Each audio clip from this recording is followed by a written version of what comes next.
Hi, I'm Saul Goodman. Did you know that you have rights?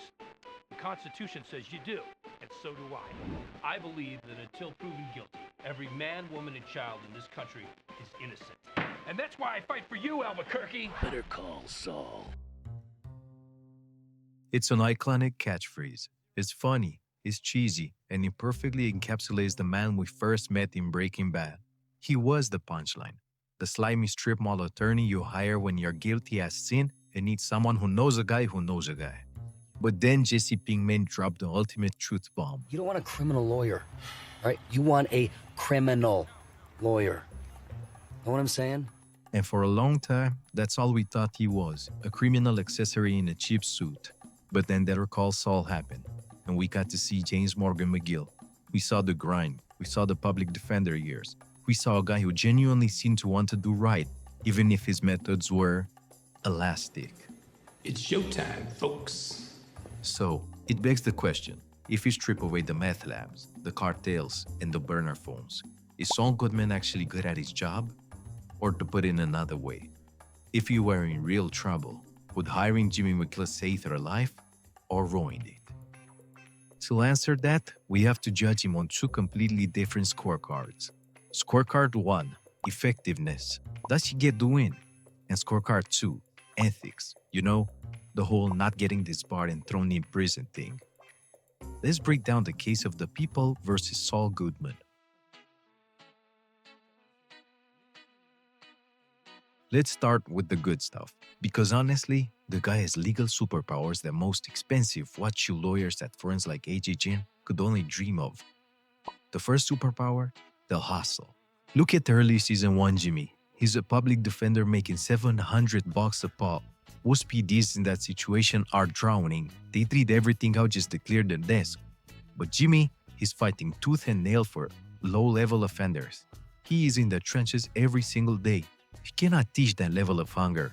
If I'm in trouble, I want the guy who's sleeping in his office, not the guy leaving at 5 p.m. for a golf game. The second superpower, and this is his biggest one, narrative reframing. Jimmy knows that the law isn't about facts. It's about the story you tell the jury, or the cops, about those facts. The absolute example of this is a niche moment in season 2, the squat cobbler. Okay, remember Price, the nerdy IT guy selling pills to Nacho? The cops find his empty hidey hole behind his couch. They know it's for drugs. It's obvious. Any normal lawyer says, don't talk to the police. Jimmy, he marches Price right into the station and invents a story. He tells the cops that Price makes fetish videos where he sits and bites a squat cobbler. What, you two guys are cops? Hoboken squat cobbler. It is insane. It is deeply embarrassing for his client, but it's brilliant. Why? Because it provides an alternative explanation for the hidey hole that is so weird and so humiliating that the cops believe it must be true. Nobody would invent that lie. He reframed a major felony drug investigation into a misdemeanor decency issue. That is a masterclass in controlling the narrative.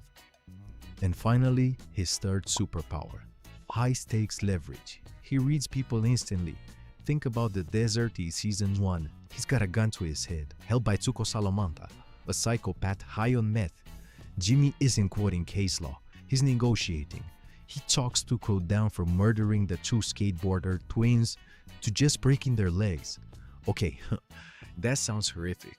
But in that context, that's the best plea deal in the history of plea deals. He saved their lives using pure psychological leverage on a maniac. If effectiveness is the only metric, Saul Goodman is a Hall of Famer.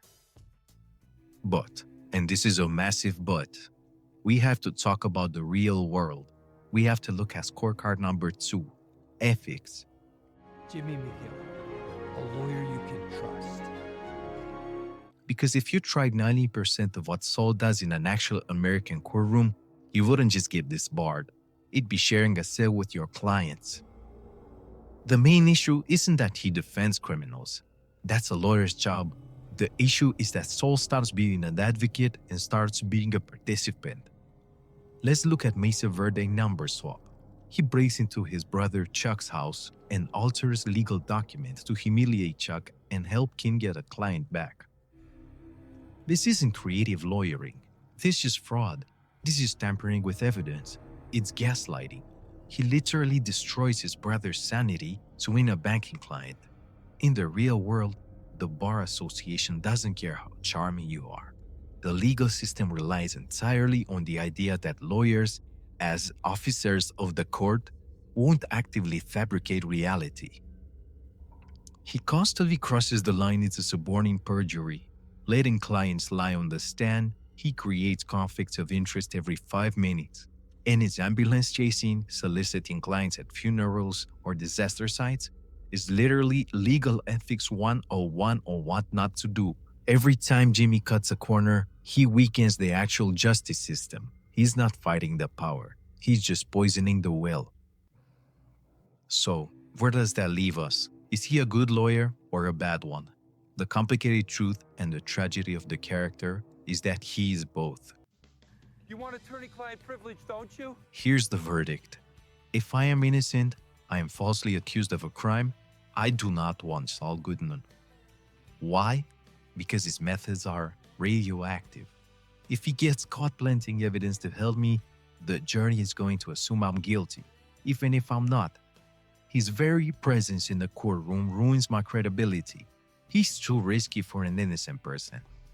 But, on the other hand, if I'm guilty, if they have me dead to rights, if my fingerprints are on the gun and I'm looking at 20 years, then yeah, I absolutely want Saul Goodman. Because at that point, I don't need the system to work correctly. I need someone to break the system on my behalf. I need someone who doesn't judge me, someone who views the law not as a sacred text, but as a tool set to be manipulated. Jimmy McGill had the potential to be a great, ethical lawyer. We saw flashes of it. But Saul Goodman is a weapon. Whether a weapon is good or bad just depends on who's holding it and what they are pointing it at. He's the best, worst lawyer you could ever hope to meet. But what do you guys think? If you were in a jam, are you calling the HHM or are you calling Saul? Let me know down in the comments. If you like this deep dive into legal ethics and pop culture, smash that like button, subscribe, and remember, Saul Goodman.